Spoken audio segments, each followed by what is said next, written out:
Communist പാർട്ടിയുടെ നിരവധിയായ നടപടികളെക്കുറിച്ചും നിലപാടുകളെക്കുറിച്ചും പ്രത്യേകിച്ച്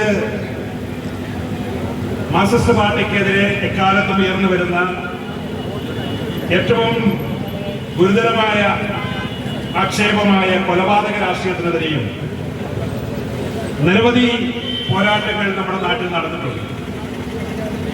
കോൺഗ്രസിന്റെയും മറ്റ് ജനാധിപത്യ പ്രസ്ഥാനങ്ങളുടെയും എല്ലാം നേതൃത്വത്തിൽ അത്തരം സമരങ്ങൾ നമ്മൾ കണ്ടിട്ടുണ്ട്. അതിനെക്കാലത്തും കോൺഗ്രസ് തന്നെയാണ് നേതൃത്വം നൽകിയത് എന്ന കാര്യവും അഭിമാനത്തോടെ ഓർക്കുകയാണ്.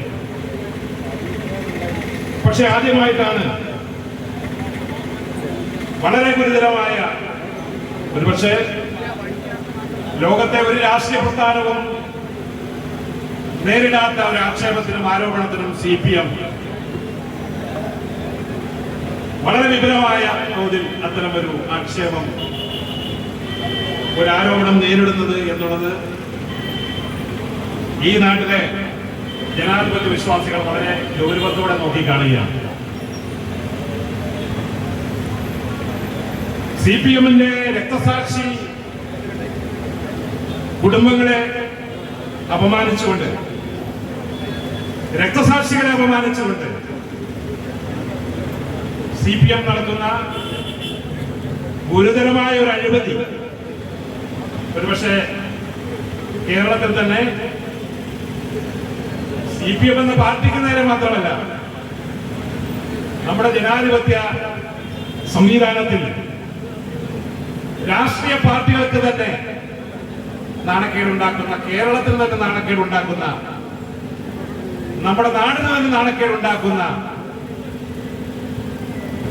ഫാസിസ്റ്റ് സംഘടനകളായി ലോകത്തറിയപ്പെടുന്ന തീവ്രവാദ സംഘടനകളെ പോലും ലജ്ജിപ്പിക്കുന്ന ഗുരുതരമായ ആരോപണത്തിനാണ് പയ്യന്നൂരിലെ CPM നേതൃത്വം ആരോപണം നേരിടുന്നത് എന്നുള്ളത് വളരെ ഗൗരവമായി നമ്മൾ കാണുകയാണ്. 2016 പയ്യന്നൂരിലെ പാർട്ടിക്ക് വേണ്ടി പതിറ്റാണ്ടുകളോളം പ്രവർത്തിച്ച, പാർട്ടി എന്ന് പറഞ്ഞാൽ രക്തത്തിൽ അലിഞ്ഞു ചേർന്ന ധനരാജ് എന്ന പാർട്ടിയുടെ പ്രാദേശിക നേതാവിനെ പൈശാചികമായി ആക്രമിച്ച് കൊലപ്പെടുത്തിയ സംഭവം, ഒന്നരു എന്ന ഗ്രാമത്തിലെ ഒരു സാധാരണ പാർട്ടി പ്രവർത്തകൻ